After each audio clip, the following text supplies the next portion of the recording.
My stepsister. I was 15 when my life changed forever. My name is F, a quiet, observant girl from Benin City. My mother and I lived alone after my father passed when I was barely 5.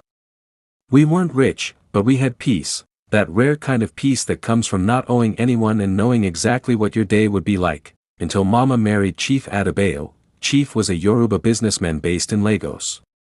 He was influential, rich, and full of charisma. At first, I didn't like him. He smiled too much and talked too fast, but Mama said he made her happy, and that was enough. When we moved to Lagos, I was introduced to her, Mareo. She was Chief's daughter, my stepsister. Mareo was my exact opposite. Light-skinned, fashionable, loud, and always surrounded by people. She had an iPhone I could only dream of, wore designer clothes, and had confidence that shook walls. She didn't like me. From the first moment she looked at me, I knew I was an inconvenience in her perfect world. Your mother and her village daughter, she muttered once, loud enough for me to hear, but I held my peace. I was in her territory. We shared a room, though she hated it. At school, she ignored me. At home, she mocked my accent, my clothes, even the way I walked. Chief didn't notice. He treated me well, paid my fees, bought me books, and told everyone I was his second daughter. Mama was too in love to see that Mareo's smile towards me was fake, until the accident. Before we continue, please like, comment, share and follow me. It was a rainy Friday. Mareo had just gotten her driver's license, and Chief gave her the keys to one of his cars, a sleek, wine-colored Lexus. She was going out with friends, and for some reason, Mama insisted I go with her. You girls need to bond, she said. I didn't want to. But I obeyed. We didn't get far. Mareo was speeding, showing off to her friends on video calls, music blaring, ignoring my pleas. Then, at the third mainland bridge bend, it happened. She lost control. I woke up in a hospital bed. My right leg was broken. 3 ribs fractured. The doctor said I was lucky to be alive.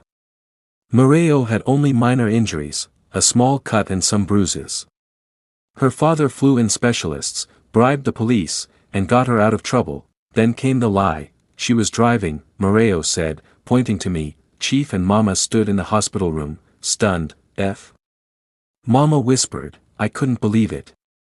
The betrayal, she sto. My keys.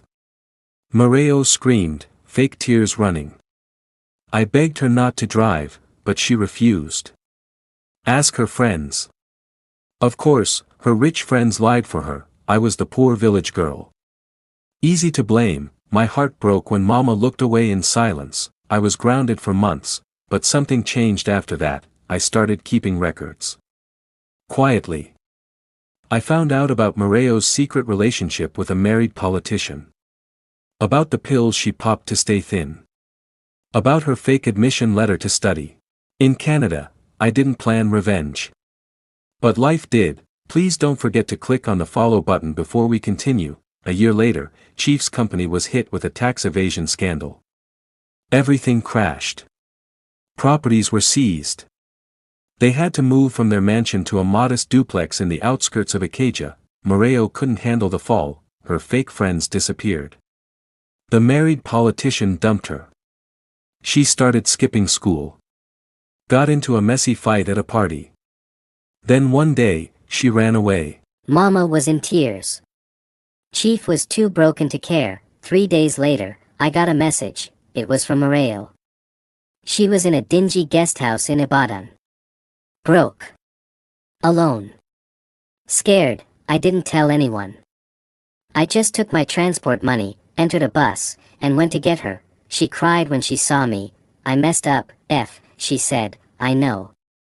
That night, we slept on one bed, curled up like sisters, real sisters. And for the first time, we spoke like humans. She told me about the pressure. About the emptiness. About how much she envied me, yes, me, for my peace, for my mother's love, for how I never needed validation to exist.